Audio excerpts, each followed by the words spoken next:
सुनो, सिर्फ एक सवाल। क्या तुमने कभी रात को आसमान देखकर सोचा है कि उन तारों में से किसी के पास कोई और दुनिया भी होगी? अगर हाँ, तो तुम सही थे, और अगर नहीं, तो अगले 2 मिनट तुम्हारी सोच हमेशा के लिए बदल देंगे। ब्रह्मांड में एक जगह है जहां सूरज हर सुबह उगता है, जहां बादल बरसते हैं, जहां हवा बहती है, जहां शायद कोई माँ अपने बच्चे को थपकी देकर सुला रही है। वो जगह पृथ्वी नहीं है, लेकिन वो जगह इस ब्रह्मांड में है। हजारों साल से इंसान की आंखें आसमान में टिकी थीं। सवाल एक ही था, क्या हम अकेले हैं? लेकिन आसमान हमेशा खामोश रहा, बेरहम, निर्दयी। फिर 2009 में उस खामोशी को तोड़ा एक छोटे से यंत्र ने। नाम था केपलर।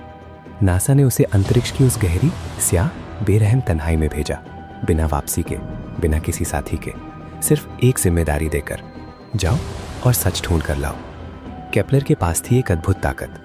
जब कोई ग्रह अपने तारे के सामने से गुजरता है, उस तारे की रोशनी में एक पल को एक महीन सी लर्जिश आती है, इतनी नाजुक, इतनी बारीक, जैसे किसी ने अमावस की रात में एक दिया जलाया और पलक झपकते बुझा दिया। केपलर ने वो लर्जिश पकड़ी, 9 साल तक अकेले उस खूब अंधेरे में, और उस अंधेरे की कोख से उसने निकाले 2600 से ज्यादा नए ग्रह, हर एक अपनी कहानी लिए, हर एक अपना राज लिए। लेकिन एक ग्रह था जिसने पूरी दुनिया को सांस लेना भुला दिया, केपलर 452b। 1400 प्रकाश वर्ष की दूरी पर पृथ्वी का हमशक्ल, अपने तारे से बिल्कुल उतनी ही दूरी पर जितनी हम सूरज से हैं। वहां पानी बह सकता है, वहां बारिश गिर सकती है, वहां जिंदगी सांस ले सकती है। उस दिन नासा के वैज्ञानिक, जिन्होंने जिंदगी भर इक्वेशंस के सामने आंसू नहीं बहाए, रो पड़े, क्योंकि ये सिर्फ एक ग्रह नहीं था, ये जवाब था हजारों साल पुराने उस सवाल का। और फिर आई वो तारीख, 30 अक्टूबर 2018। केपलर की आखिरी सांस। उसका ईंधन चुक गया, उसकी आंखें बंद हो गईं, वो उसी अंधेरे में खो गया जिसे उसने 9 साल तक रोशन किया था। आज भी वो वहीं है, तैरता हुआ, खामोश, तन्हा, लेकिन मुतमईन, क्योंकि जाते जाते उसने इंसानियत को दे दिया वो सच जो हम सदियों से मांग रहे थे।